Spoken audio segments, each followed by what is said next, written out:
Okay, thank you. We're now live online. So, good morning, everyone. I'm Councillor Paul Heinrich, and I'm chairing this meeting of the Parliament Committee for December.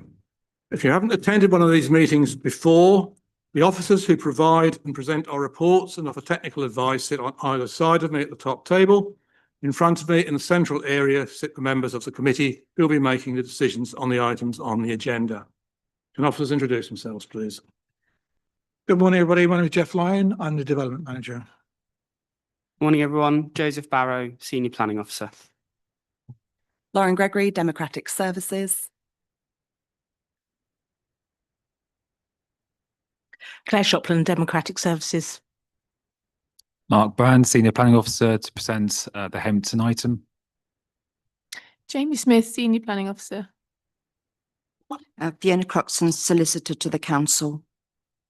Thank you. I'd like to welcome members of the public in attendance and those who are viewing this meeting remotely.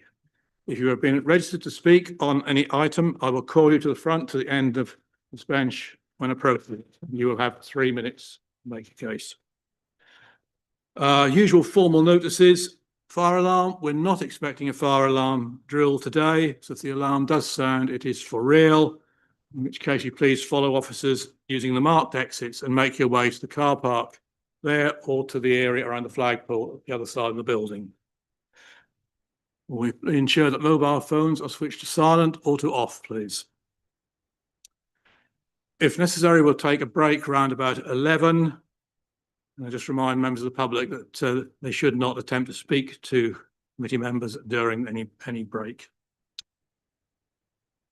I decide by 12:15 if lunch is necessary. I wouldn't expect that today. You haven't found the toilets, they're out in the foyer to the left. Do we have any apologies, Lauren? Thank you, Chairman. We've received one apology for absence, Councillor Adam Varley. Thank you. Substitutes? Councillor Tim Adams is present as a substitute for Councillor Varley. Item 4 is minutes of the meeting of 16th of October. Some time ago now, but we get these slightly later than every month. Are there any errors, amendments? Yes. Yeah, sorry, Mr. Chairman, a fairly common occurrence. Top of page 3, there are 2 T's for Tommy at the end of my name. It's correct at the beginning, showing me as present. Okay. Can we correct that, please? Councillor Patson. Thank you, Chairman. If I could take one of my extra T's and give it to Angie, that would be great. Oh, do we have any apostrophes, Councillor Brad? You spotted. Apart from those very minor amendments, are we satisfied that these are a correct record? Could you just have a show of hands, please? Thank you. Item 5 is items of urgent business. I have none. None received. Thank you. The order of business will be as on the agenda. Item 7, could I have any declarations of interest, please? And you, Councillor Brown. Yes, good morning, everyone. Yeah, Mr. Chairman, I will not be voting on item 9 as I'm predetermined. This is the item for Brinton, which I brought to committee. Thank you. Thank you. I'll switch to it. Yeah, I have to declare that I'm predetermined on item 8 and I will not be voting. This is something that I worked hard to achieve when I was portfolio holder for the coast, and I obviously want it to happen. Okay, Councillor Adams. Yeah, thank you. In respect of PF 250961 Hempton, members probably recall I sent around an email prior to my knowledge that I would be acting as a substitute, so I won't be voting on that, but I might speak if that's okay. Thank you.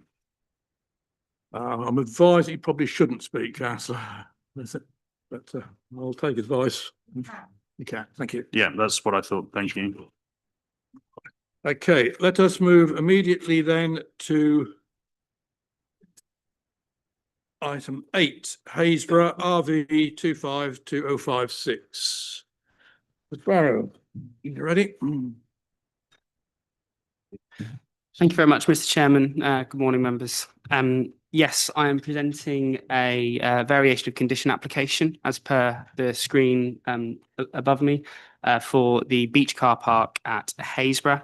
The variation of conditions centres mostly around a revision to access location. There is also now the provision of some electric vehicle parking with knock-on consequences to other conditions. It looks as though it is a wide-ranging proposal, but those conditions are all just sort of minor consequences of the access rearrangement that is proposed. So as we look at the scheme and refresh ourselves of what has been approved already, we have the site location plan with the blue line indicating likely erosion constraints that we're all familiar with in Haysborough. The approved car park layout here that was approved at committee, you'll note the access track to the west of that site plan, just joining Lighthouse Lane. That is the thing that is to be rearranged today and what you should focus your consideration on. Some photos to refresh us of the site itself. This is looking from Lighthouse Lane across the existing car park and toilet block in the distance, just along what is the current site proposal. And then some street view images of Lighthouse Lane itself, showing the field there where the car park will be located on the left-hand side and the buildings just over the road from that. The main reason for the application, as stated by the applicants, is to improve amenity standards for a particular local resident opposite the approved access location. It was understood that headlight direction for that resident was, as you can see on the image there, pointing directly into a principal window. It has been proposed to rearrange that access, shifting it further to the south, and the headlight direction for vehicles leaving the car park will now be facing the side of one of the garages along Lighthouse Lane. You'll note land edged in blue there. There is a land ownership matter to raise with you all that will alter the recommendation that I will explain later. But that land is to be secured via Grampian condition for the purposes of ensuring adequate visibility for the duration of the development there. The proposed car park layout, this is a sort of the wider image of the zoomed in one I just showed you. You'll also note in green the electric vehicle spaces that are now proposed. That is particularly pertinent given the emerging local plan status, and there is an identified shortfall, but that is all explained within the report and why our recommendation is what it is.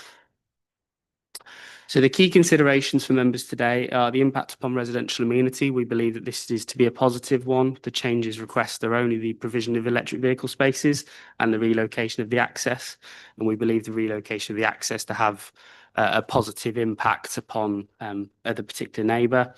Highway safety matters and landscape matters we find to be largely unaltered. The same trees that were to be removed in the landscaping schemes can continue to be the same as they were and same as they are approved, as is the same with other highway safety matters not relating immediately to the access location. And then we have some emerging policy considerations, which is the electric vehicle charging in particular. To speak more about the electric vehicle charging, you'll note an extract from policy CC8 on screen now. We have 74 approved spaces, 5 of those were to be two-wheeler, so 69 total. Therefore, the policy requirement under the emerging plan policy is 14, which is 20%, just rounded up there. What's detailed on the plan is 7. So we've made it halfway there. We've delivered 10% the applicant has proposed. Officers are minded to suggest that that is acceptable in this case. We obviously must afford the emerging plan policy's significant weight now. But in this case, we do have a very demonstrable fallback position. It is possible to deliver the car park in the current location with 0 electric vehicle charging provisions. So we think that the delivery of 7 is appropriate in this case. So the overall recommendation, there's a small alteration to this. We have identified a land ownership matter and have this corrected. So the land ownership certificate has now been addressed correctly to the relevant landowners. That requires a 21-day notice period that will expire on the 30th of December. The recommendation there is to ask for delegated approval subject to no new material planning considerations being raised during that notice period. It is not a public notice period. It is a land ownership certificate notice period. Subject to that being the case, we are asking for delegated authority to approve the application.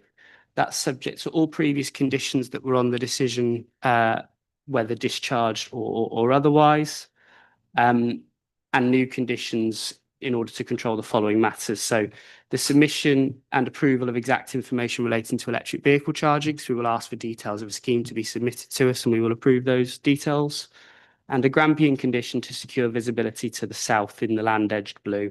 We are confident that this land can be secured for the purposes it's intended, and therefore we find a Grampian condition to be reasonable in this case. Thank you very much. Thank you. Now move to speakers. I have one parish speaker, Mr. Mole. You present? Okay, thank you, Councillor Patson. No objecting speakers, no supporting speaker, so we go straight to you, Councillor Patson. Thank you. It's nice to see the scheme again. The only reservation we've got is we've got clear enough signage to make sure people aren't turning left out the car park. That lane is tight. I mean, it would be nice to see another passing bay just by the bottom of the lighthouse entrance, but I understand that's not for consideration today, but we'll just have to see how that goes. Thank you. Members. Councillor Brown. Thank you, Mr. Chairman. Am I correct in assuming that there's no financial implications for the district council in securing the Grampian condition? I mean, I just don't know what's involved there, obviously, because this is, as it were, new to the process. But I just asked a question for the record. Somebody can answer that.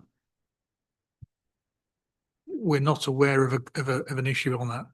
It's fairly confident those discussions between the landowners and the people completing development will be successful and we'll get that visibility display as outlined by the officer. Yep. Anybody else? Yes, Councillor Fisher. Just to say, Mr. Chairman, thank you. There doesn't seem anything to say other than anything positively about this car park development, so I will be voting for. Are you proposing acceptance of the recommendation? Yes, certainly. Thank you. Can I have a seconder then, please? Thank you, Councillor Patson.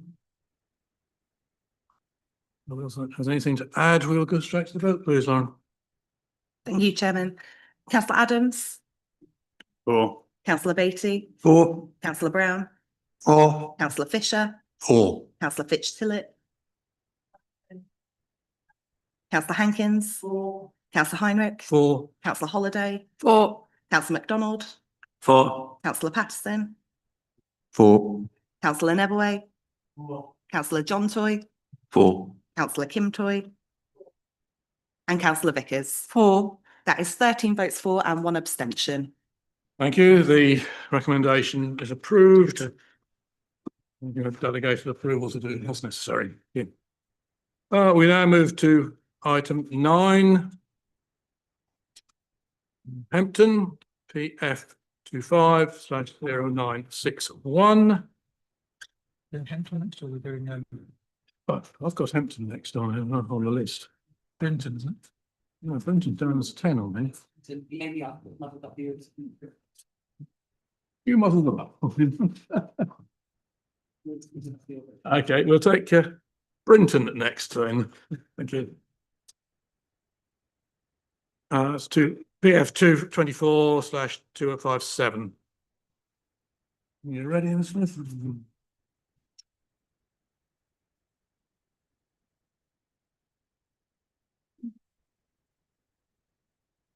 Morning, members. Thank you. Yeah, the application proposes the demolition of existing dwelling and a replacement with a 2-storey dwelling and garage. The application has been amended through the application process to reduce the height of the dwelling. It's repositioned footprint further back into the site. It's scaled back glazing on the front elevation of the south and east and changes to the spiral staircase. In terms of the site location plan, it is situated at the junction of Old Hall Lane and Sharrington Road, or otherwise known as the street. In terms of the existing and proposed site plan, on the left is the footprint of the existing bungalow, where the replacement dwelling on the right-hand side is broadly in a similar location. In terms of the existing proposed site plan, again, there has been planning history on the site, which is quite relevant. So the area in red denotes the existing dwelling. The outline in blue denotes a single-storey dwelling, well, the dwelling approved in 2014. It's a two-storey dwelling. This was not built out, but is a material planning consideration. And the area coloured in grey is the application building. In terms of the existing elevations of the bungalow, these are, they're single-storey, fairly modest. So in terms of the application proposed, this is the south elevation, which is a principal elevation coming down from looking from the north. What I have done here is just placed on sort of the ridge height and elevation to give a good comparison. So in terms of the south, what you've got is Brook House, which is adjacent to the site. The application building would be approximately a metre lower than Brook House. The existing bungalow is levelled there, and there's the 2014 approval where the application at hand is approximately 600 millimetres, 600 mils higher than the 2014 approval, which is just about half a metre. In terms of the east elevation, this is facing Sharrington Road or the street, where amendments were made here to reduce the openings and to reposition of the spiral staircase. The following is the west elevation, which faces sort of towards Brook House. And the north elevation, which is to the rear of the site, really. And you can obviously see some sort of comparative in level difference in the site, which the site is lower. It's useful to have the 2014 approval for comparison, which is the material consideration. This was set further back into the site, however, was two-storey in nature. A brick-built structure with a pan-tile roof. And in terms of the site photographs, what we have here is looking northwest into site. I've got the arrows on there. Presently, it's under-maintained, it's overgrown. But coming down from looking to the north is a more of a principal elevation here. This is looking northwest towards from Brook House, so west from Brook House. You can see that, so the bungalow is, so it's in here. Again, the application site is lower. So again, with the sort of mature screening that's obviously been under-maintained for some time, it's not visible from this direction. This is, northwards along, looking north and south along. Next one, actually. Yeah, this shows sort of both along the street, really. Again, the bungalow presently is behind the hedge. And in terms of the building at present, it is in a poor state of repair. Obviously, there's no roof on it at present, and obviously it's under-maintained. And I think it's probably useful to put a photograph of the 2009. It's a picture of the building in 2009 where you can see the landscape has changed in terms of mature screening has been built up around it. At present, the access is coming in from, I guess, Old Hall Lane. And the proposal is to use an existing access along Sharrington Road, which arguably could be beneficial because it has and will allow additional screening in and around this south elevation, obviously when in the future. The key considerations are in front of us. Principal development, design and heritage, landscape, visual, arboricultural, ecology, it kind of hits all of them. The officer report is on page 23 to 35 of your agenda, which gives full considerations in detail of all of these considerations. So officers do not think there's policy conflict with the application. We're recommending it for approval based on the following recommendations and conditions in front. Thank you.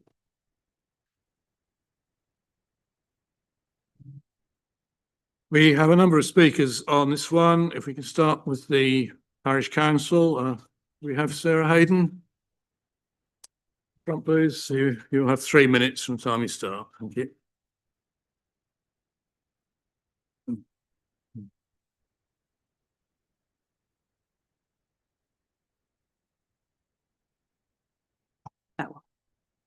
Thank you, Mr. Chairman. I'll read from my script. The parish council greatly appreciates the efforts that the applicant has made to modify their plans in order to overcome objections.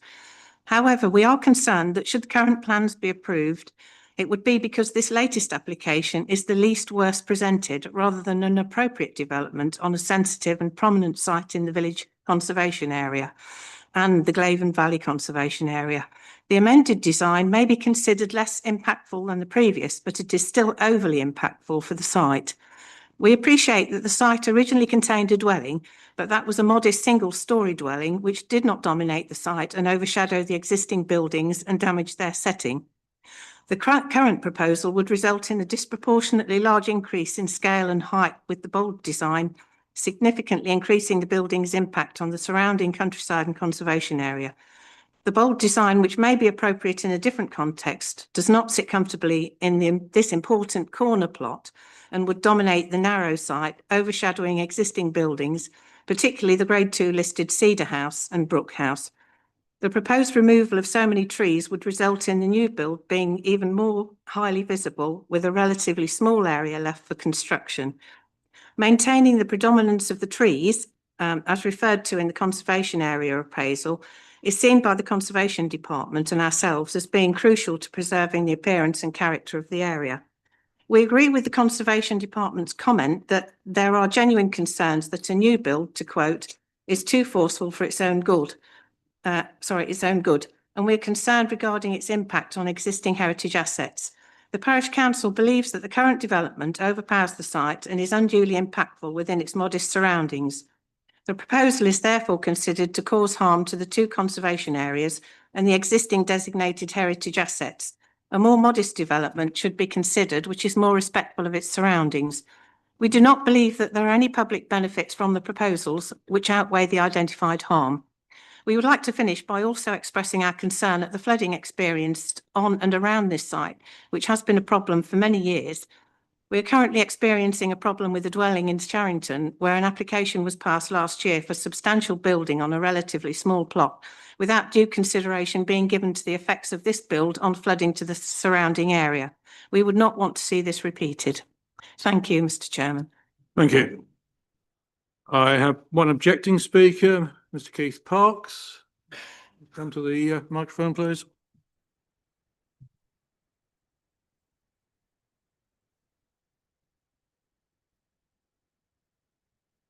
Morning, Mr. Chairman, councillors. I hope you don't mind if I sit. Oh, not at all. I'm recovering from a stroke 2 months ago, so still a bit difficult. Take your time. I'm hoping that the officer is giving you some pamphlets that I had. And I'm here speaking on behalf of several parts of the village. So when you've got those.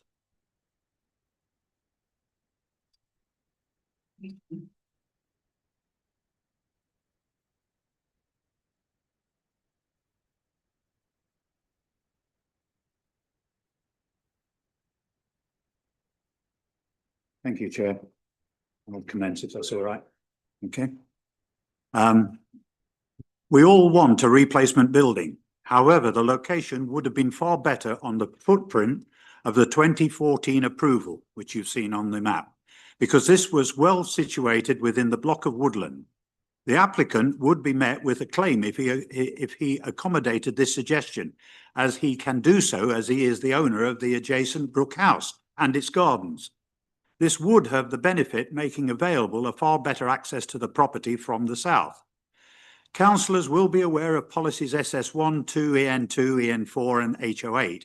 I should like to draw council's attention, however, to the policies that the District Council has adopted as laid out in the Brinton Conservation Area Appraisal, namely 4.2.2, which is that the predominance of trees should be preserved, and 8.3.4, which rules that design should complement and not compete and be respectful of surrounding architecture.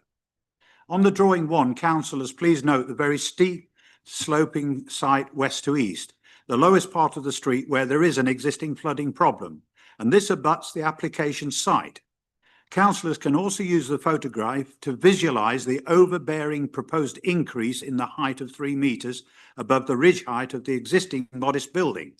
Below is the eastern elevation of the proposed replacement with its tower and slit windows, which some people say is reminiscent of a medieval fortress.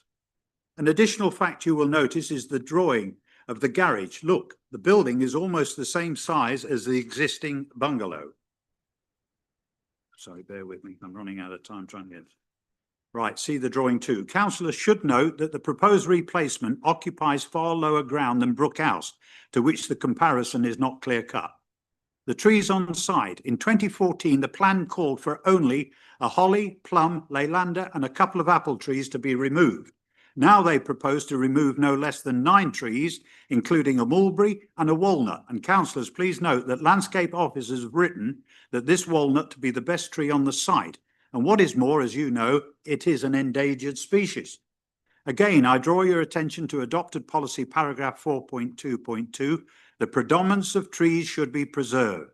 Brinton trees provide 2 gifts. The first is arboreal beauty. The second, the dry out of the ground. 6 of the trees proposed to be removed are for a 2-car garage. I knew and assisted the first owner of the new homestead in the early 80s, and his forester brother advised even more trees to be planted. So I know that all of these trees to be removed, the ground would reverse to some form of bogginess. In conclusion, the highly experienced officer C&D has repeated in both his submissions, quote, "The building is too forceful for its own good." And on that, I rest the case. Thank you. Right. Reporting speaker, Mr. Anthony Hudson.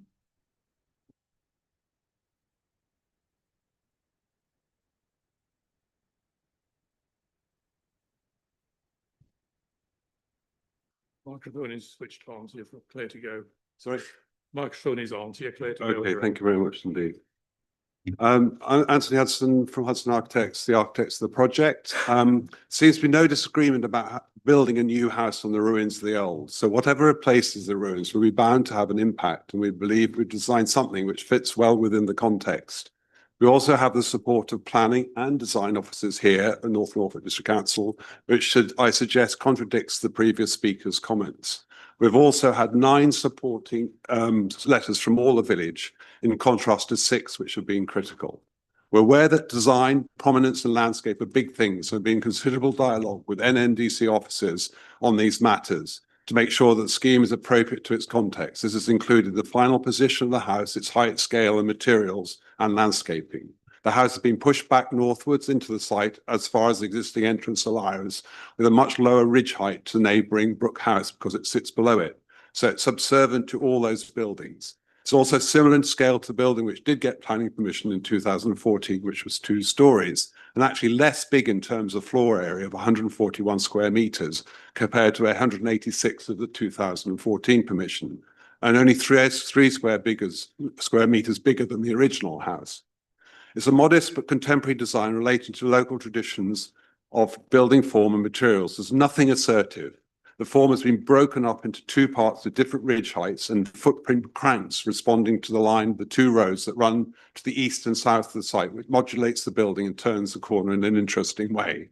Similarly, the slightly projecting stair element clad in flint also breaks the massing down. The materials are predominantly Norfolk red brick with subtle enhancement of projecting brick headers at ground floor, again breaking up the mass of the house and creating further interest and character. Roofs are traditional pan tiles. We've designed the house to avoid much tree removal by locating it as close to the footprint of the existing building. Tree removal was part of the 2014 approval, and this again is of a similar scale with replacement trees being provided. It is also well screened by vegetation, which will be further enhanced and reinforced by new planting as described in the planning application. We again have the support of the landscape officers in these matters. There is no flooding issue either. We're also aware that this might not be to everybody's taste. We do not want to do a pastiche of past eras, but something that is both of its time, but has connections to the past and its context, as well as having character. All villages have a range of type styles and ages of buildings, whether it be Georgian, Victorian, Edwardian, mid-century. We'll be continuing this legacy. Our practice has a reputation for well-designed modern houses that take account of their immediate surroundings and give reference to traditional buildings. We and your officers believe this has been achieved in this particular case. The owners who are here today are committed to improving the look and feel of this neglected plot of land, undoing the mess. They've already invested a lot in clearing the north of the site of an ugly and dilapidated asbestos buildings and now want to sort out this ruin. They would like to build a modest but well-designed house and make a small contribution to the improvement of the village. Okay, I'll stop you there anyway. Thank you. We move to local member, Councillor Brown. Yeah, thank you, Mr. Chairman. I speak to the applications of the member for Stoddy Ward. I've referred it to us today because of a significant local concern about flooding, in particular affecting this site, which lies at the lowest point in the village. The higher area at the southern end of the site is flagged by the Environment Agency as being liable to groundwater flooding. So I ask, where will that water go? The report does not mention that a 1.8 metre slope from south to north creates surface runoff to add to the inevitable groundwater saturation, constantly flooding the site as well as the road frontage, as images which I hope will be put on the screen in front of you will show. Such concerns were one of the reasons for a recent refusal of an application at Mayflower Cottage next door as recently as last year. You will note the proposal is for a two-storey dwelling to replace a derelict bungalow in line with a similar scheme approved in 2014, but on much lower vulnerable ground. It's adjacent to a property named Brook House, appropriately named because of a chalk stream nearby. A pre-application assessment noted that part of Brook House is in a 3A category high flood risk zone requiring a risk assessments. Residents in this parish are used to dubious planning conditions dealing with unpredictable flooding. An experienced Anglia Water engineer commented recently it was the highest water table he had ever seen in his career. To make matters worse, the applicant has chosen to remove more trees than were proposed in the 2014 application. In policy terms, policy 828 replacement dwellings, when combined with EN4 design and EN8 enhancing and protecting historic environment, suggests the design is a disproportionately large increase in height and scale in comparison to the bungalow it will be replacing, or as a conservation and design officer preferred to say, it's shouty, materially increasing the impact of the dwelling on the appearance of the surrounding countryside and heritage asset of not one but two conservation area designations and affecting the site nearby of the grade 2 listed Cedar House. The floor area calculations in the report compare ground floor areas only, but this dwelling has an extra floor to it because it's two-storey, whereas the bungalow obviously has just one. It's therefore confusing to state that the proposed dwelling is only 3 square metres larger. Furthermore, relative height should be compared from identical ground levels for the purposes of policy 808. Nowhere does that policy provide for an exception to the scale and mass of the new dwelling being permitted simply because it is situated on lower ground within the same site boundaries. And just because it's a replacement dwelling is insufficient justification to assume that new drainage will cope with both surface and groundwater flooding. There is scant detail here as to what measures will be conditioned for managing this problem in future climate conditions. Which options in the building regs D3 will be used? We simply have no idea. More detailed flood analysis is required prior to any approval. I hope members of the committee will share my concerns, prefer local common sense to the stock responses of some consultees, and reject the officer's recommendation by refusing this application for the reasons I have provided. Thank you, Councillor Brown. Before we move into debate, just a couple of questions from me. Firstly, what weight should we be giving to the 2014 approval in relation to this? Secondly, could I have some comments on the flooding issue, please? Thank you. Yeah, the 2014 approval is a material planning consideration. It is based on, that was assessed on, determined on the similar or same core strategy policies as we are determining this application on.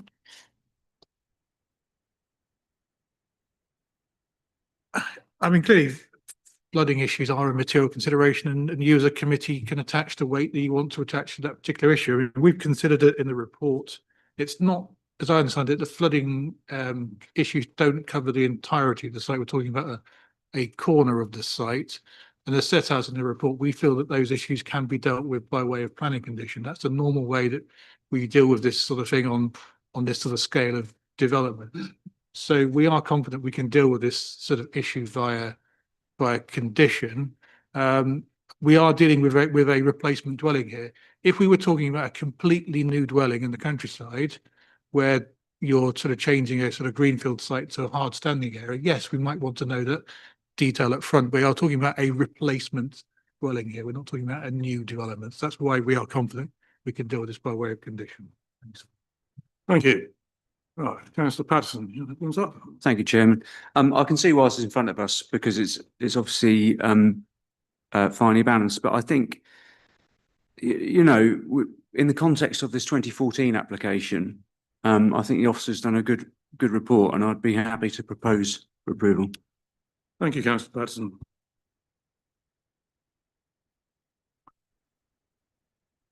Yes, Councillor Hankins. Thank you. Councillor Adams. So I just a few questions, and so bear with me, sorry, as I tremble through them. Obviously, before just getting back into the flood risk, there were briefly mentioned the removal of, I think it was between 7 and 9 trees. There were 2 figures mentioned there. I can see the response from the landscape and conservation team, but what I don't fully understand is how that loss is mitigated. That's sort of first question. The second is around the drainage and flooding. So I also know there were some concerns over the foul drainage. And I don't know how that relates to some of the questions that have been raised there, if at all, if it's not separate. I presume Lead Local Flood Authority aren't a consultee on this application because of its scale, and therefore we don't have a sort of relevant response in respect of this. And personally, my mind on this particular application would be to defer until we've got the level of detail that we would be comfortable with. But I will see where the discussion takes us. But if I could get some feedback on these points, thank you. Thank you, Councillor Adams.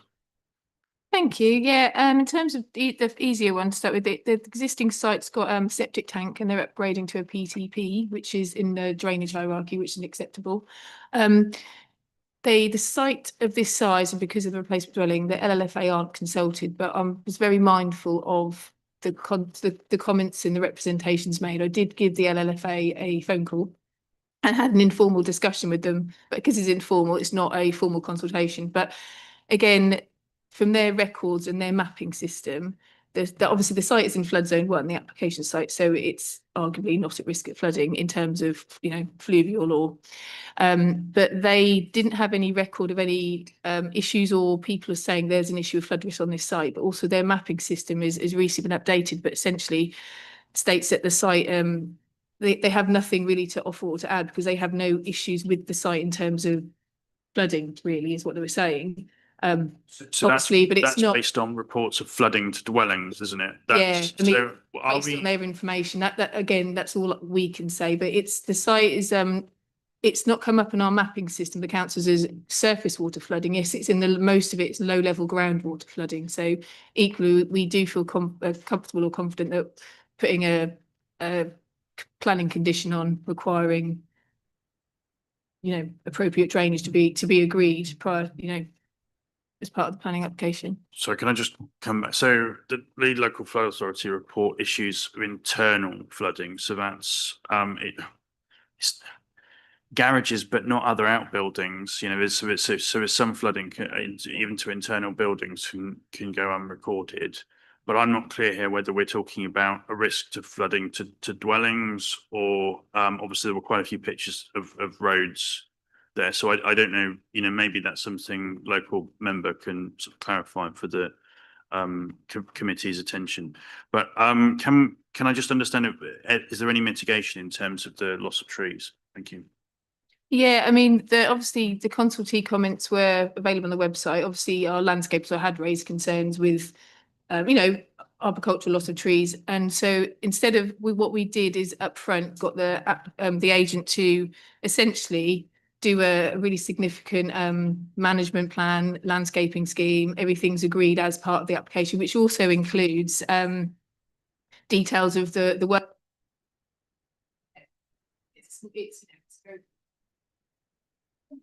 Yeah, it's kind of open text.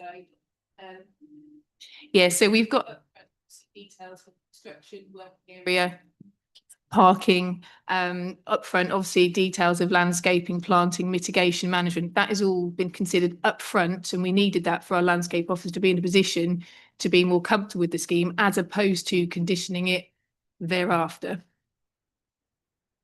Thank you. Councillor Holiday. Thank you, Chair. I must say I agree with Councillor Brown. I think it doesn't conform to HO8 or the new HOU 6, I think it is, in terms of mass. And I'm concerned about the loss of trees, and even if they're replaced, they will take a long time to get to maturity, and therefore the building will be more visible. And I can't see, were this to be approved, I can't see any detail of reduced VLT glazing. And we have roof lights as well as a considerable increase in glazing extent. But I don't think this conforms to our policy. 14, permission notwithstanding. Thank you. Councillor Toy, John Toy. Thank you, Mr. Chairman. Yeah, I'd just like to investigate the flooding aspect a little more. So there's currently a building without a roof, and we've seen some groundwater flooding. What was it like when the building had a roof? And what is the likely impact? What am I trying to get to? It's probably something you can't answer, but actually, you know, we're concerned that if we build a building, it's going to create more flooding. What's the scale between what we've got, where there's already groundwater flooding? We've got a bungalow. What was it like when that was there and had a roof? Was that being still captured within the grounds, or was there more flooding then? I don't know, and I think that's it's a question not to answer, but for me it says, well, if there's flooding there already, how much more is it going to add to it or not? That's so. Is there some sort of suds for the normal rainwater, presumably in modern design, that's actually going to capture the rainwater that's generated within the site and not increase the groundwater flooding? I can see confused looks, but I don't know if you managed to understand what I was trying to say, and I appreciate your help in sorting that out. Well, to my mind, I would say that building regulations, including our requirement under National Planning Policy Guides, requires us to look at sustainable urban drainage, which wasn't likely in existence when when the dwelling was first approved. So moving forward, I would, drainage has moved on leaps and bounds to overcome concerns of such as this through building regs. We have a requirement to undertake certain hierarchies in accordance with national policy. Yeah, so in reality, we should be capturing more of that. So it should not be increasing the surface stuff that we've seen on the roads, because it should be retained in the site and slowly released. Okay, thank you. I just wanted to understand that a bit better. Thank you. Yeah, clearly there is a flooding issue on the road, but my looking at the pictures, difficult to say that that's caused by runoff from the site. Usually you come running down the roads and pond at the lowest point, so it's a difficult one. Thank you, Chairman. Councillor Adams has already raised the issue of trees, which I wanted to raise, but I think I have to say Councillor Brown seemed to imply that the conservation officer had given a bit of a negative report, but actually when you look at the report, it's fairly positive. It says it responds well to the site and would enable the building to appropriately address its corner location. The brick elevations would offer good levels of visual interest, and on it goes. And he said the more recent revisions of the scheme have made significant progress in addressing initial reservations. So I think, just as a point of fact, those listening and other councillors who may not have paid attention to that should be aware of it. If I've been cited. Councillor Brown, are you clarifying anything on the points you made earlier? Well, I'll speak and vote. Yeah, I am. Yeah, I'm wishing to. If you look at policy HO8, which is the core strategy policy that we're working to currently, notwithstanding the emerging local plan coming in later in the month, it says the proposal would not result in a disproportionately large increase in the height or scale of the original dwelling. So the buzzword there is original dwelling, which is a bungalow. We've seen the site levels. It may be below Brook House by 1 point something meters or a meter, but it's well above the roof line of the bungalow of the dwelling it's replacing. I think that's a critical point. I'm not sure how 2014 dealt with it, because the report's not on the portal for the 2014, unhelpfully. I'll stop you there, Councillor. Yeah, that point is noted. However, we've been advised that the 2014 application is significant consideration, and that was for two-storey dwelling. Okay. Go ahead, Jeff. I'll come to you, Councillor. Yeah, I mean, just 2 points on the house extension and replacement dwellings into the countryside policy under the current core strategy. That's a two-pronged policy. It says replacement dwellings in the countryside would be permitted, provided the proposal would not result in a disproportionately large increase in the height or scale of the original dwelling, and would not materially increase the impacts of the dwelling on the appearance of the surrounding countryside. So in theory, you could have a dwelling that is considered to be disproportionately large, but doesn't have a material impact on the landscape. So it's not a one and either. You've got to comply with both parts of that policy. And just turning onto the 2014 permission, just need to make it clear that that permission has lapsed. It hasn't been implemented. So that would probably lesser your weight that you would give to that sort of that matter. But this committee, previous committee, has determined that application under those similar policies. That's the main point there, that a dwelling on that site was approved in the past under this current core strategy policy set. Councillor Fitch-Tillett. Yeah, thank you, Mr. Chairman. I too had alarm bells ringing when flooding came into the issue, but as I think you quite rightly pointed out, I think the flooding is only actually on the road. And I know we've all noticed in the last several years, sadly, that landowners aren't clearing their ditches the way they used to. But if it's not affecting the site, and realistically, yes, the trees are going to come down, but they are going to be replaced. So that's going to take up surface water drainage. I think from what I've been hearing that I'm now content that there is no need to worry about flooding. So I would be happy to support this. Thank you. Any further comments? Councillor Toy. Sorry, thank you for letting me come back, Mr. Chairman. It's just on the officers read out that about the original dwelling. Is the original dwelling the bungalow or the 2014? What should we be comparing as the original dwelling? If it's a consideration that the 2014 building is there, is that what we should compare it with? In which case it's smaller. I'll just pose that question. What is the original building now? I mean, the original building is the building that's on site. The one obviously it's in a dilapidated condition, but that's the original building. But there is a material consideration in the fact that this council has granted permission for the building in 2014 for a different building of a larger scale. So yes, the original building might be the one that's there now, but we just need to bear in mind that we have granted permission before for a dwelling on this site. Okay, thank you. I think we're done. The recommendation is for approval, subject to a significant list of conditions. Final will be delegated to the Assistant Director. Proposed by Councillor Patterson, seconded by Councillor Hankin. You want to make a further comment before we go to the vote? Yeah, let us raise the question about ground levels, maybe whether we want to have a condition on there to make sure that the property isn't, or the ground levels aren't amended such that the dwelling is higher or lower that could contribute to flooding issues. So maybe if we have a levels condition on there, that we can make sure the dwelling is at an appropriate level on the site, that will give ourselves more control in terms of the final position of the dwelling. So we'll suggest that as an inclusion. Okay. Those on a second are happy with that? Yeah. Okay, can we go to the vote then, please? Thank you, Chairman. Councillor Adams, Against. Councillor Beatty, Against.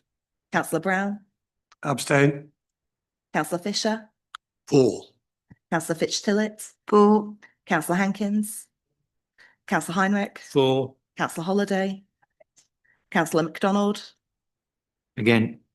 Against. Councillor Patterson. For. Councillor Neverway. Councillor John Toy. For. Councillor Kim Toy. For. And Councillor Vickers. For.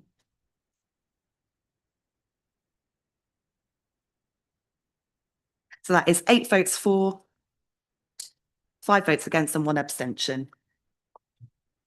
The application is approved.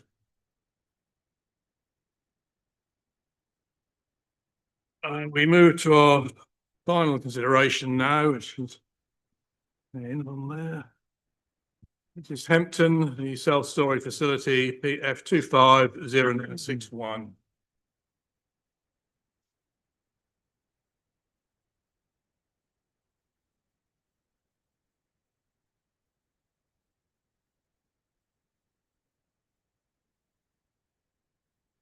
Right, when you're ready, Mr. Brown.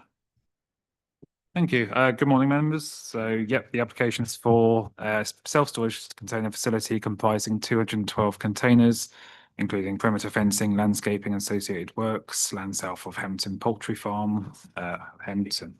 Sorry. So the application has been referred to the Development Committee to have oversight of the correct application of the relevant policy, given the difference of opinion between the applicant agent on the interpretation, including policy EC3.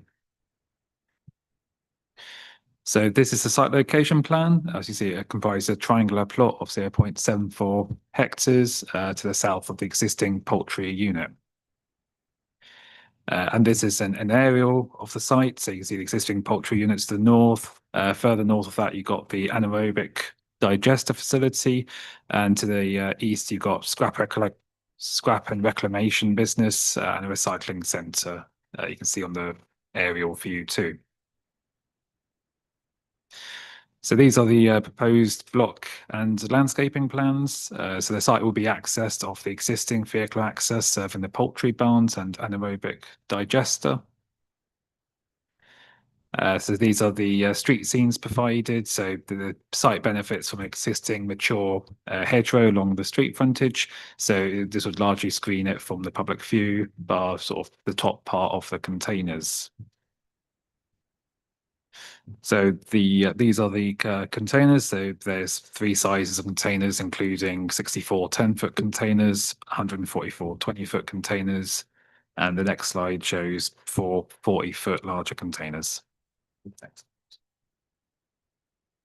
So these are just some photos of the site. So this is a photo from the street scene looking eastwards. You can see on the left-hand side this mature, well-established high hedgerow along the road frontage.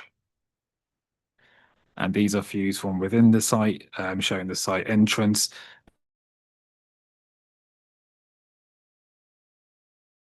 And this will be sited. It will be accessed off the concrete track. That accesses also the poultry units that works around the bunds going north. These are a couple of views just from the public right of way footpath that goes to the west of the site. So again, this viewpoint also has established mature hedgerows. So I say that it's quite limited views towards the site, apart from one or two gaps. So it's not considered to result in any significant landscape impacts. And this is just a bit of context for an existing self-storage container facility referenced in the officer's report. So this is within the designated employment area at the Fakenham Industrial Estates. So this is off Wyman's Way. So as you can see, there was, I say, the left-hand side, the blue containers showed the existing business and the green containers showed the expansion of this in 2021. Sorry about that. So obviously this has expanded, but members will be able to see that there's existing lands to the west of this, which is also undeveloped within the same ownership as the existing business, to obviously demonstrate that there is land in the employment area for such B8 uses, should in more sustainable, appropriate locations.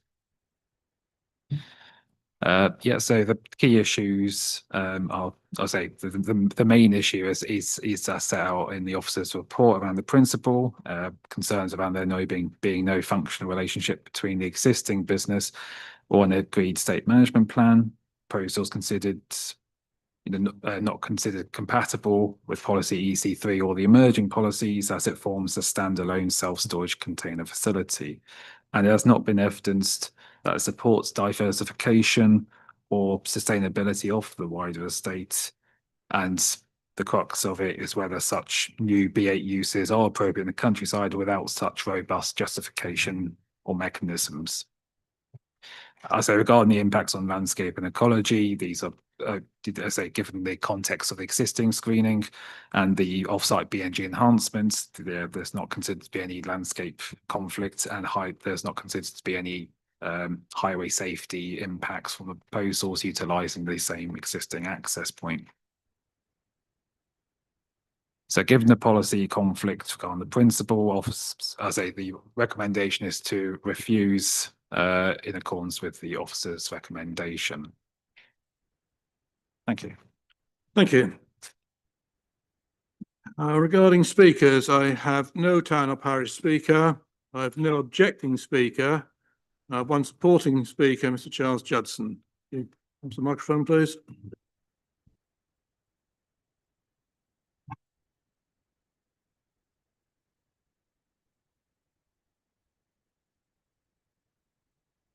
You ready? Thank you for the opportunity to speak before the committee today. My name is Charles Judson. I'm a planning consultant appointed by the applicant, the Rainham Estate. The estate covers some 2,800 hectares and plays an important role in local employment, housing, public access and environmental enhancements. The estate has a long and successful history in the agricultural sector. However, the estate has embraced diversification to support its ongoing and future vitality given current agricultural circumstances. Diversification has included hospitality, tourism, commercial and renewable technology developments. The importance of such diversification is acknowledged by the NPPF. The site is located within a cluster of other commercial activity, including intensive poultry, an anaerobic digester, a recycling centre, a reclamation yard, a fertiliser production facility, a religious institution, a lorry park and a construction plant hire business.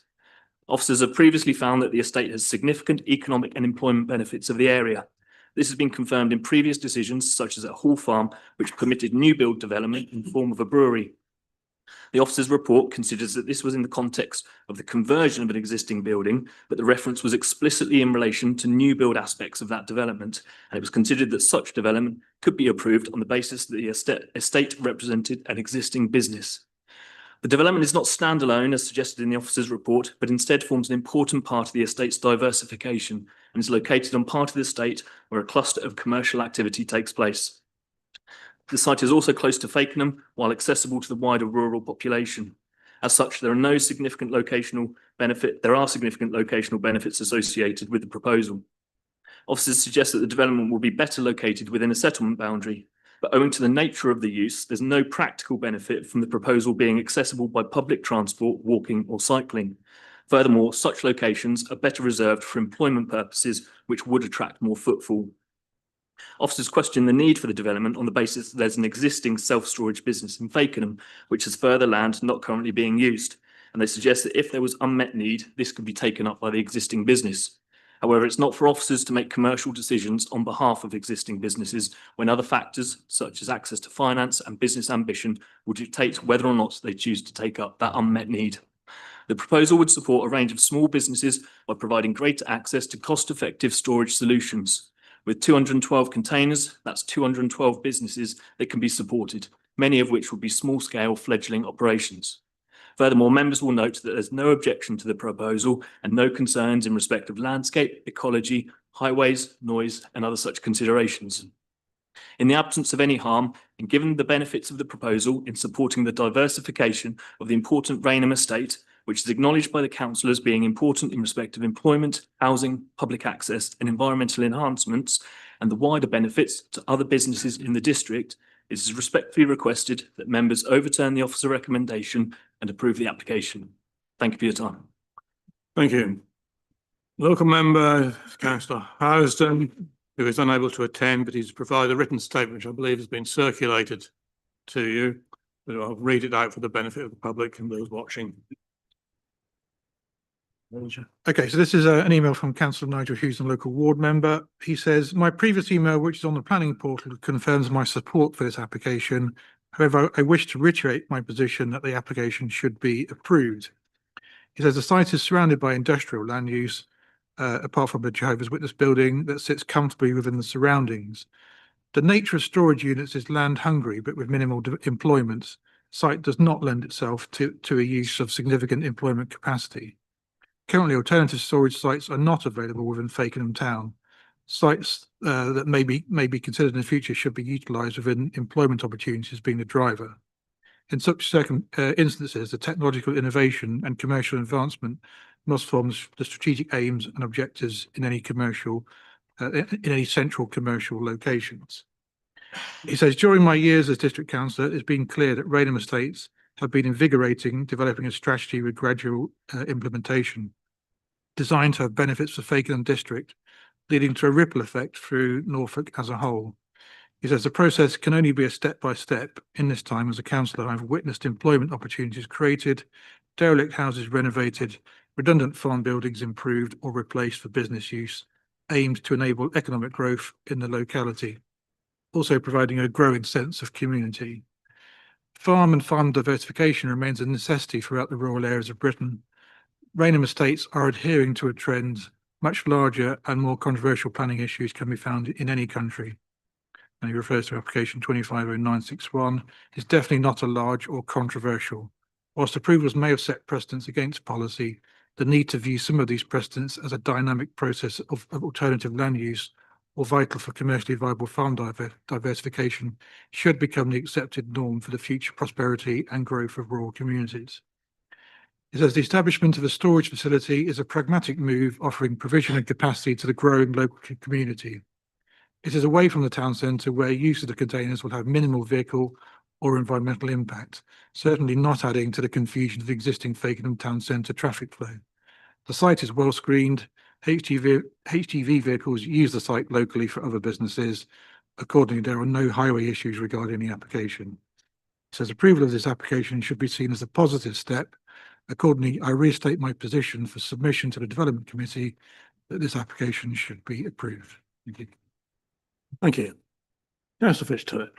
Yeah, I have to say, Mr. Chairman, I was a little surprised to receive an email from the leader of the council suggesting the way I should vote on this particular application, and I wonder what our legal officer's opinion is on that. We are aware of the email letter sent. Essentially, members can be lobbied. Our leader can't vote on this. However, you just have to have regard, you must not place any undue weight on this. You must just have regard to it as you would with any representations made. So you need today to keep an open mind on everything, to have regard obviously to the officer report, to the debate, to any and all representations made, and then keeping an open mind and listening to the debate and weighing up everything, then make your determination. So you shouldn't give undue weight to it. It simply is a representation made, as all other representations are made on this. Thank you. Thank you. Councillor Brown, and Councillor Adams and Councillor Patterson.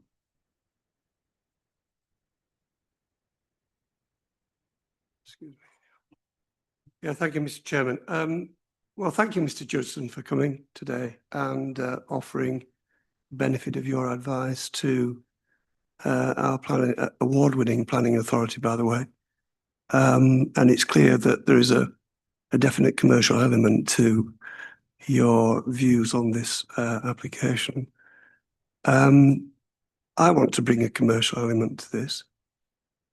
I don't see any proposals here, as it's under policy EC1, farm diversification, to link this site to the rest of the operation within your client's ownership, so that if approval was granted today,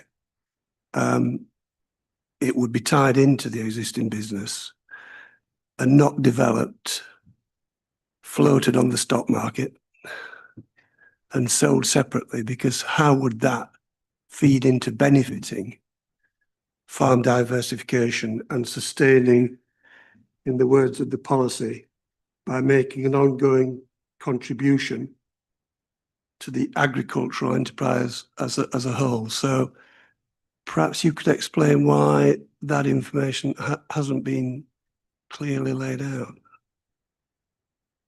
Councillor Brown, it's not normal to seek clarification on these things, but you do raise an important point, so please do. Well, I'll defer to our planning team if they want to rule that that's not appropriate for a question from me, but if they want to put a similar question to you, then I'm happy with that, Mr. Chairman. We'll leave it like that then. Do officers wish to comment on that before we move on? Well, I mean, I'm happy to carry on with the debate. I mean, clearly that's the central tenant issue in our recommendations. We have concerns that this doesn't comply with policy, and it's not just a black and white issue. If you're going to depart from policy, there has to be material considerations that justify departure. We don't think there is justification here for a completely new, unrelated business going in an unsustainable location. Your policies direct new businesses into sustainable locations, and this arguably is a new business. It might be on land owned by the estate, but it is an entirely new business. And I believe they set up a new business and the company's house for the Norfolk storage. So it's not, as Councillor Brown's alluding to, I think it's not related to the farming enterprises or other enterprises. I mean, I think there are 6 or 7 registered companies linked to Rainham Estates, but I don't think it's been submitted by Rainham Farms, but it's not really a Rainham farming related application. And the information that Councillor Brown's alluding to hasn't been provided about what financial contribution the scheme would make to the ongoing farm business, as you would expect for a farm diversification application. We've had those before the committee before, and we've tried to tie them together with the farming enterprise. So I'll leave it at that. Okay, thank you. Councillor Adams. Well, no, we can take them in order. Had you down after Councillor Brown? Okay, fair enough. Well, first of all, I wanted to say in my position of leader, I'm absolutely entitled to write to members of this committee about matters of strategic consideration. And I have done it before. And in fact, letters that have been sent to this committee by myself have been read by officers. So I just wanted to cover that off before. So can we just go back to the satellite image? Is that all right? I think it was the first screen. Yeah, so I mean, you can obviously see significant scale really of industrial commercial units. I forgot to mention the poultry operation actually in my letter to you, but you can see there's all sorts of things going on there, including public services around the Hempton Recycling Centre. Some of these land uses we've actually facilitated over the years, given the suitability of the location.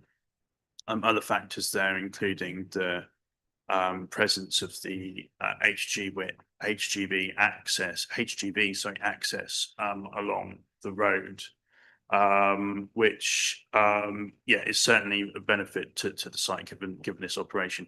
I mean, in terms of its location, obviously, you're not going to be turning up on a bus or a bicycle with volumes of stored material. And actually, I think in terms of sequentially, if we were to look at other sites perhaps available, and the point has already been made that well, shouldn't they be used for greater employment generating uses in and around Fakenham town area? But actually, those sites would be more suited in terms of public transport as well for those higher employment generating uses. So this is a site that's become commercially available. It's it's been offered. We know there's a demand given the capacity of that existing operation, and we've heard in terms of landscape biodiversity, this site doesn't obviously cause any concerns. There is, of course, questions around the estate plan, the long term and future developments, because the Rainham estate, and this is the reason why it's of at least more modest strategic consideration, is that it is of economic importance to the district as a whole. And this is obviously one part of that. And as we look forward beyond the approval of the local plan, estate diversification, farm diversification, commercial development is an important consideration, and an area where we need to do some more work to ensure we are seeing continued growth, and there is growth proposed at certainly the Rainham estate. So there is a plan that I don't think necessarily this council fully understands. It needs further consideration and discussion, but it's certainly something that at a corporate level the authority has seen before. So yeah, obviously you saw the rest of the matters that I highlighted to you in the letter, and I do think this would be a good step in terms of securing this development. Thank you. Thank you, Councillor. I hear what you say, but members need to be clear. We are dealing with the application in front of us, not other intangibles around Rainham Estates or any similar businesses. Where do we next? Councillor Patterson, then Councillor Holiday and Councillor McDonald. Thank you, Chair. Is there any particular reason why we haven't had any information or evidence that this is going to support the estate? Because that would be pretty normal for us to get that for a farm diversification, as you mentioned. And then sort of just moving on, the previous application was all about flooding. We're obviously going to add quite a lot of hard standing here and a lot of roof space. Have we got something in the conditions about surface water runoff and not affecting the highway, containing that to the site? The recommendation, of course, is for refusal, so we won't see any I know, reasons unless we. But if the other way, just yeah, I understand that, but there's a lot of roof space being added, or yeah. So, is there any detail on drainage? I mean, just picking up your first point about the information on sort of supporting the farm enterprise. I mean, we have had meetings with the applicant and we have requested this sort of detail and the evidence to justify the departure from policy, but we haven't received that to date. We had a submission a couple of weeks ago which enabled it to get onto this agenda, but we haven't had any sort of financial information that, as you say, you would expect to see some indication of what the ongoing contribution the containers would make. I mean, 200 and odd containers. I mean, I don't know how much they rent per month, but probably quite a few £100 per month. You could probably do the maths. It's probably quite a big financial return for the farms, which may be why it's an attractive proposition to take forward. But we haven't had the specific details about where that money goes into looking after the sort of the wider enterprise, which would have been helpful because that would have acted as a material consideration to which you as a committee could have given weight. So without that justification, it makes it hard to say what are the specific material considerations you're attracting weight to that justify the departure. I mean, just turning to the flooding and the surface water drainage points. I mean, yes, you'll be adding, you'll be point loading drainage going into the ground. We have experience from other container schemes across the district, and we have requested surface water drainage schemes in those cases. So if you were minded to approve the scheme, then yes, we could have a suite of conditions that could include a drainage scheme as well. Thank you. Yeah, go ahead. Thank you, Chair.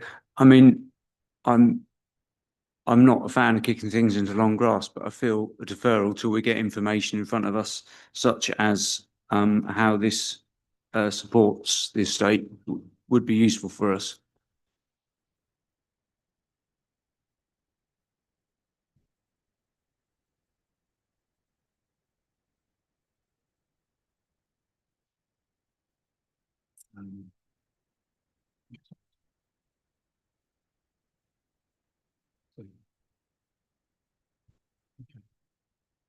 But I understand you're correct. I'm just checking the protocol. You are proposing deferral. Yes, please, Chairman. Okay. Do we have a seconder for that? Councillor Fisher. Okay, and can we just clarify the reasons for deferral? Just lack of information around how this diversification supports the estate, and it's yeah, good. Thank you. Okay, thank you. Right, as we have a proposer and seconder for deferral, I'll take a little bit further debate. So Councillor Holliday.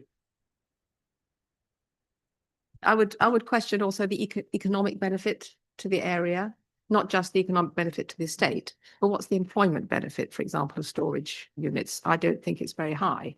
And, you know, what's the economic benefit to the district in addition to the economic benefits? So I would like to make that two-pronged, if that's okay. Thank you. Thank you. Remember, we are debating deferral at this stage. Councillor Toy. Oh, I'll take Councillor MacDonald first then. Thank you, Chair. I'm not 100% sure this is a planning thing, but can we put the same picture up as you put up previously? You stop me if I'm wrong. So the red area is going to be where the storage containers are, and members of the public coming in with the stuff to put in the storage containers. And the building behind is the poultry sheds. Is that correct?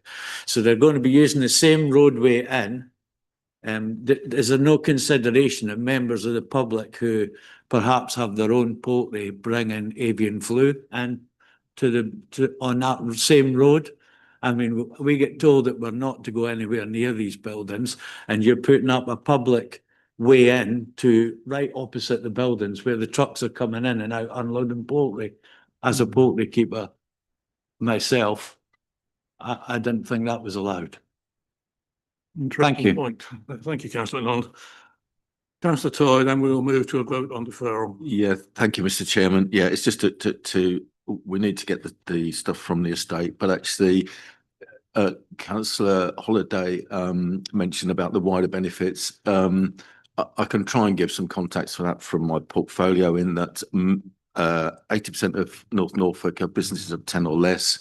Much of the diversification that has gone on farms is to produce smaller units for people to grow into and to then move on, which is why we need to keep the industrial areas free for those when they become those bigger places and needs those larger spaces. So these actually do support a wider business ecosystem. But you obviously, as a committee, need that evidence in front of you and understand that. So I'm grateful for the deferment so that we can do that, because I think it's a logical use of the sites and the area for knowing that the small business that are around. Thank you. Thank you. Okay, we have a recommendation for deferral, both by Councillor Patterson and by Councillor Fisher. Reasons as recorded. If you're happy with that, okay. So we're voting on deferral. Councillor Adams, Indicated I can't vote. Councillor Beatty, For. Councillor Brown, For.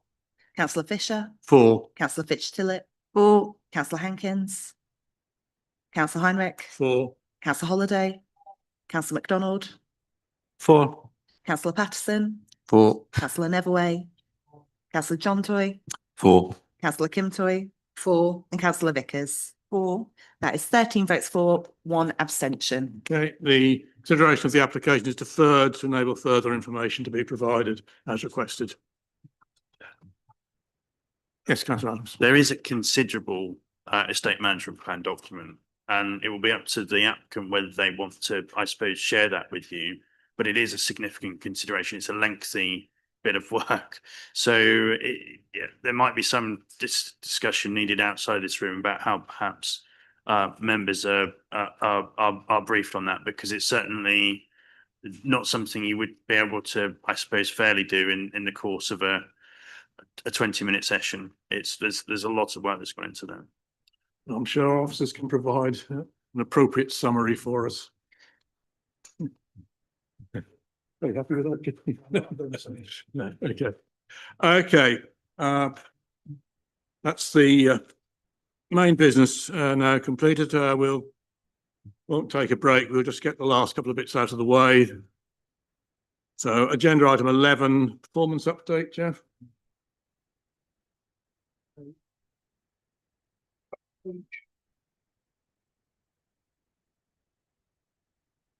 There's another performance on page 47. Mike's seeming a bit temperamental today, doesn't he? Yeah, so page 47 of your agenda, we've got the performance updates for the period of October this year. So you'll see a bit more red than we would necessarily like, but there's been a little bit of a dip in performance, and there's a couple of reasons for that. As you're probably aware, we are coming to the end of the life of the current core strategy. By this time next week, we'll hopefully have a new local plan in existence. We have been trying to clear a lot of legacy cases as a department. So there's a lot of schemes that were affected by nutrient neutrality that are now starting to get resolved. So in many of those cases, I mean, quite rightly, the applicant may not be so keen to agree an extension of time in those cases because it's been with the authority for quite a considerable length of time, not necessarily of our doing. It's obviously Natural England sprung that issue all onto us, but there are many cases that don't have extensions of time, so that will affect our performance going forward. And obviously, we are about to start a new local plan, so it will take some time to kind of consider those applications against a new policy set. It's going to be new for all of us. We're all going to have to learn our new policies, and agents and applicants will have to learn that. So I think probably just worth sort of bearing in mind you might see a slight dip in performance. We are doing the very best we can to manage that. Obviously, officers are working hard and have been working hard for many years to keep this performance level at a very high level. So yeah, just don't be surprised if you see that figure dipping a little bit more. But we'll have another drive next year to get that performance back up to the levels. But we're still, even with that said, we are still well above where the sort of national requirements are, and in terms of speed of decision making and quality. I think we just got so used to those figures being high 90s or 100%. It sort of takes the edge off when it's a bit lower than that. So yeah, that's the main performance report. I don't know if Fiona wanted to say anything on the list of section 106 obligations on page 49. We've completed about 25 this year. And on the Blakeney and Corpsty one, the council is ready to sign them. We're just waiting for applicant confirmation. Last item then, appeals. Yeah, the planning inspector are continuing to churn out a few decisions. So we had a couple there you can see on the bottom of page 53. Both of those were dismissed. So our decisions were upheld to refuse planning permission, and we have a couple of enforcement appeal decisions as well. I think the member for Wells might be pleased to see that the long-running pizza van has now been withdrawn as an appeal, so it's no longer on the list. It's been there probably for about quite a few years, but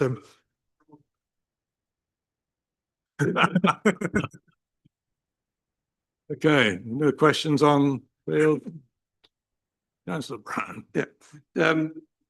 So just to say, Mr. Chairman, thank you to the enforcement team for the Dam Hill enforcement appeal, which was successful for us, and to our legal officer, who I no doubt had some input into the success of that appeal, which is greatly appreciated out in the community, I assure you. Yes, you may have also noted the report in today's press that the applicant is not amused at being rejected by the inspectorate, is now seeking to go to court. I couldn't possibly comment on that, but I would like to. Merely what I read this morning in the North Norfolk News. Okay, if there's no comments, we'll close the meeting at 10:58. saying something about the constitution. Right, before we go, and this meeting is